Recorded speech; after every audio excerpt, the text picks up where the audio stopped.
Mantan Menteri Pertanian Syahrul Yassin Limpo dijemput paksa oleh Komisi Pemberantasan Korupsi. Yassin Limpo dicokok setelah mangkir panggilan KPK pada Rabu kemarin dengan alasan menjenguk ibunda.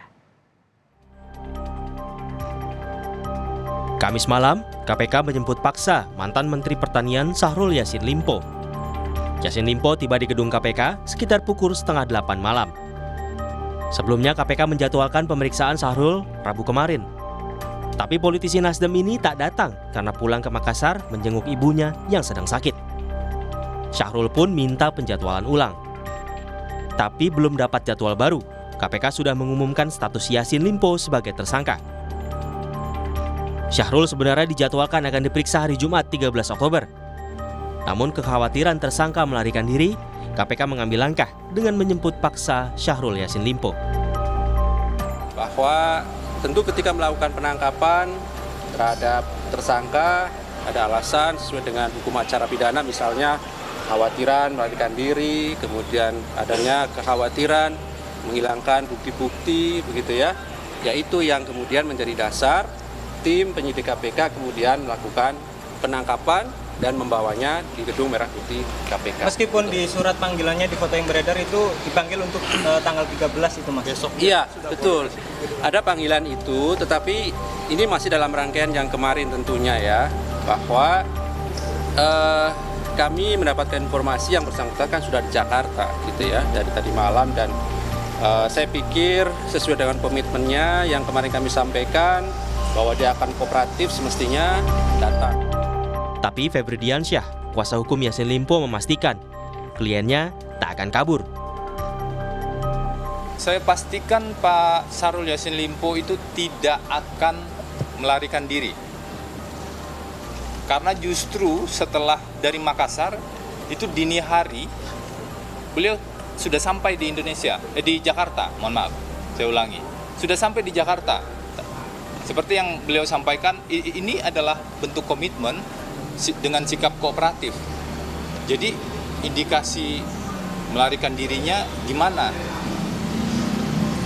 Kalau soal barang bukti sebenarnya KPK sudah dapat banyak sekali kan dari berbagai penggeledahan.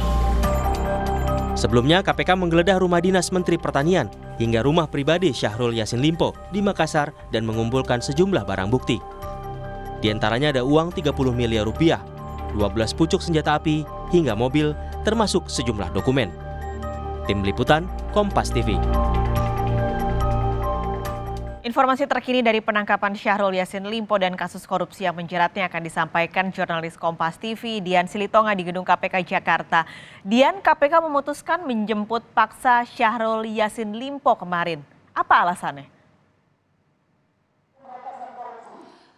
Sudah disampaikan alasannya oleh Kepala Bagian Pemberitaan KPK Ali Fikri tadi malam, Pak Skalis, dan sesuai dengan pernyataan itu memang betul bahwa penyidik KPK sebagai aparat penegak hukum memiliki kewenangan untuk menjemput paksa maupun juga langsung menahan tersangka. Kalau penyidik memiliki subjektivitas atau anggapan bahwa tersangka ini dikhawatirkan akan melarikan diri, menghilangkan alat bukti, dan juga kemudian melakukan tindak pidana yang sama. Nah, alasan KPK ini kemudian memang dikomplain oleh beberapa pihak, dianggap tidak berdasar dan juga terlalu terburu-buru. Tidak berdasar karena toh KPK sudah mencekal Yassin Limpo untuk bepergian ke luar negeri, sehingga memang ruang untuk melarikan diri itu dianggap tidak ada. Kemudian juga dianggap terlalu terburu-buru karena pemeriksaan ulang terhadap Yassin Limpo ini juga dijadwalkan akan dilakukan pada Jumat 13 Oktober hari ini. Nah, tapi kalau kita cermati kasus ini, Pak Skalis, KPK memiliki alasan kuat terkait dengan kekhawatiran bahwa Yassin Limpo ini akan menghilangkan barang bukti. Karena seperti yang kita tahu bahwa pada penggeledahan yang sudah dilakukan oleh KPK pada akhir September dan juga awal Oktober lalu, ini kita ingat KPK menemukan dokumen yang diduga berisi aliran dana korupsi yang kemudian juga diduga akan dimusnahkan. Kemudian kita ingat juga KPK ini juga sempat memeriksa saksi-saksi yang dianggap merintangi penyidikan dan kemudian juga diduga membantu Yassin Limpo dalam upaya menghilangkan barang bukti. Nah, kemudian juga penjemputan paksa yang dilakukan oleh KPK ini juga dalam rangka untuk menagih janji dari Yassin Limpo yang mengatakan akan kooperatif. Karena kalau kita tarik konteksnya, kita ingat ingat bahwa sesungguhnya ini Yassin Limpo seharusnya diperiksa oleh KPK sebagai tersangka pada 11 Oktober yang lalu. Tapi Yassin Limpo justru mangkir dengan alasan menjenguk ibu yang sedang sakit. Nah, kemudian diketahui juga bahwa pada tanggal yang sama KPK juga sudah mengeluarkan surat pemberitahuan penahanan terhadap Yassin Limpo. Sehingga dianggap bahwa mangkirnya Yassin Limpo ini memang karena ketidaksiapan Yassin Limpo untuk memenuhi agenda KPK. Nah, sehingga meskipun Yassin Limpo sudah tiba di Jakarta pada hari kemarin, KPK tetap memutuskan untuk menjemput paksa karena KPK menangkap sinyal bahwa ada kekhawatiran Yassin Limpo akan kembali mangkir dan kemudian juga ada waktu dan ruang yang cukup bagi Yassin Limpo untuk berupaya menghilangkan alat bukti atau barang bukti.